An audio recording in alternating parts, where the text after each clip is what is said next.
Author Bing Xian once said, "A beautiful family is the source of all happiness and strength."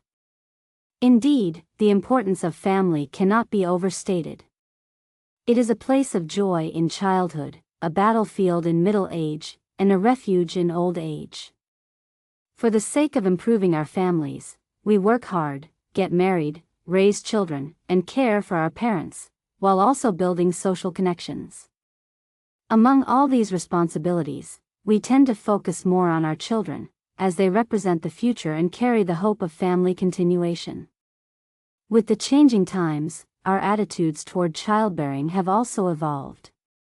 Many families today have only one child, while some have 2 or 3, though it's rare to find families with 5 or 6 children anymore. When we are young, we might think that having a child is enough, and that the number doesn't matter as much, as the old belief in the more children, the more blessings seems outdated. We now emphasize the quality of upbringing over quantity. However, as we reach 70 and beyond, when we become less mobile and more dependent, the differences between having one child or 2 become more apparent. 1. Having children reflects a parent's foresight in middle age. Life cannot always be lived with a "live for today" mentality. At some point, we must consider the future. Having children, getting married, buying a home, all of this is done with the aim of securing a better future and ensuring the continuation of the family legacy. For most parents, they do as much as their abilities allow. Families with fewer financial resources might opt for just one child, while wealthier families might feel more comfortable having 2. That said, the number of children a family has doesn't always correspond to their wealth. Some financially struggling families still have multiple children. Take my uncle, for example. He has 2 children, a son and a daughter, which many see as an ideal family setup. He dedicated most of his life's energy to sending them to vocational school, which at the time was considered a good achievement, as most children would leave school after middle school to start working. When his son got married, my uncle emptied his savings to help buy a house, a car, and cover the bride price. By the time his daughter got married, however, he had little left to offer. She married simply, without much financial support, as her happiness now depended on her husband's family.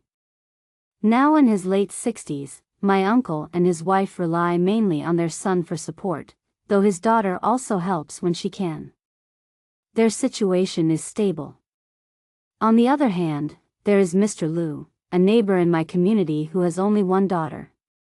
She graduated from university and now works for a company in Shenzhen. Mr. Liu also put a lot of effort into raising her, but compared to families with multiple children, he had an easier time, as he could focus more resources on giving his daughter the best upbringing. He could afford to spend time with her on tutoring, extracurricular activities, and vacations. In preparation for their retirement, Mr. Liu and his wife saved diligently so that they wouldn't become a burden to their daughter. When making decisions about how many children to have in middle age, it reflects the parents' foresight for the family's future. Each choice has its own merits, and both seem valid. After all, our thinking tends to be optimistic, assuming everything will go as planned. 2. The difference between one child and 2 only truly emerges in the parent's old age. Time flies, and before we know it, we've reached 70. That's when we start to see how our decisions in middle age may not have gone as planned. Life doesn't always turn out as expected, and circumstances change. Let us examine 3 key aspects where the difference in the number of children becomes apparent in old age. Parental care. In families with only one child, parents are more likely to have prepared a pension or some savings for their own retirement, as they strongly believe in self-reliance. Even when they are no longer mobile, they can use their financial resources to live in a nursing home or hire a caregiver. The child's role becomes more of a helping hand, without the option to pass responsibilities onto siblings. Thus, while the pressure is high, the child often steps up. In contrast, parents with 2 children tend to depend more on their offspring. If family finances were stretched by the cost of raising multiple children, parents may find themselves more reliant on their children as they age. However, the situation becomes complicated depending on the children's personalities. Some children will take on the responsibility willingly, while others may shy away from it. Filial piety, whether children are filial doesn't necessarily depend on the number of children. In some families with 7 or 8 children, parents may find themselves neglected, as siblings become selfish and competitive. Favoritism during childhood can leave deep-seated resentments that erode filial piety. In a one-child family, there's no guarantee the child will be able to provide full support, especially if they are struggling with their own career or finances. If both parents fall ill at the same time, the lone child may find themselves overwhelmed. True filial piety comes from a combination of factors: a harmonious family, good financial conditions, compassionate children, and parents who have raised them well. Additionally, the attitudes of the daughter-in-law or son-in-law are crucial.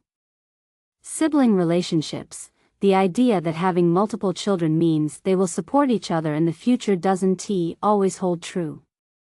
Many young people move far away for work, and the distance creates emotional barriers. Some siblings may feel resentment towards each other due to perceived favoritism from their parents. Others may simply not have the capability or willingness to help each other, leaving parents without reliable support. A one-child family avoids sibling conflicts but faces the challenge of loneliness. The sole child carries the weight of family responsibility, often without a sibling to share the load or provide emotional support. In summary, having children brings both joy and challenges, but having multiple children who are not successful or have poor character only adds to the burden. Ideally, 2 children who are well raised, with parents who are financially independent, offer the best chance for a smooth transition into old age. 3. Setting a good example for your children matters more than their number.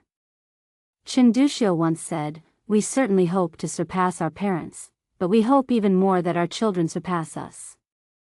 Whether you have 1 child or 2, there will always be regrets, and the challenge of old age care remains. What we can do is raise our children to the best of our abilities, without expecting repayment. Our hope is that they live better lives than we did.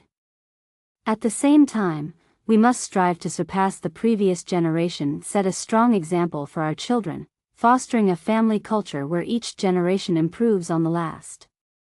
Relying on children to take care of us in old age will only lead to disappointment. The true way to prepare for the future is to raise children with good character, ensure they build strong families of their own, and make sure we are financially prepared for our own retirement. That way, we can avoid unnecessary dependency and live out our later years with dignity and peace.